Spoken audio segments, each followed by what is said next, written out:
Here's why you keep associating with the wrong people. Okay. So, unconsciously, you have a blueprint of various individuals that have affected your life, positively and negatively. And sometimes we can focus on more of those negative influences. Even though there could be so many positive influences, we can focus or hyper focus on the negative. So, for instance, if you grew up with, let's say, parents or caregivers who were really detached, let's say emotionally cold, didn't really know how to show love or nurturing, then you're going to develop this blueprint that people are generally like that they're not loving, they're not welcoming, they're cold, right? They're standoffish. And as a result, growing up, you're going to project this onto other people and unconsciously seek out people who are in line with that blueprint. So, for instance, you might come across person A, who is very welcoming, very bubbly, very energetic. And then you might come across person B, who is a little bit more reserved, maybe a little bit more critical. So you're interacting with both, but then maybe you find yourself slowly distancing yourself from the bubbly person and slowly spending more time with that critical, reserved individual. And now, as you start to build that relationship with person B, you start to realize that, oh, this person behaves or thinks in the same manner as my parent or as another loved one.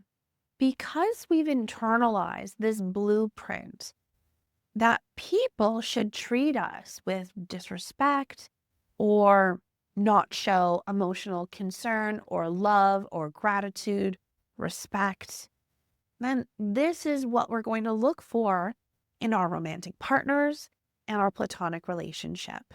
It's only until you dive into the depth of your mind, understanding the blueprints that were developed during childhood, and start to realize that, hey, having unhealthy relationships doesn't actually help you grow. It doesn't contribute to your mental health. It contributes to your mental distress. And unfortunately, if continued, can contribute to your mental illness. If you align yourself with people who are more genuinely like you, if you're a bubbly person, an energetic person, then align yourself with those type of people. If you're more critical, if you're more analytical, reserved, again, this doesn't have to be negative, then align yourself with those people. And then this might help stimulate your mind because then you can have debates with very healthy friends. And it doesn't have to get personal. It could just be about education and growing and learning. If you continue to associate yourself with people who are not in line with your sense of self and continually to hinder you and your growth, you will continue to be stuck. If you enroll in the ultimate mental health toolbox, mastering the skills therapists use, then you can begin through education to understand not only your self-worth, but now what your level of standard looks like when it comes to relationships.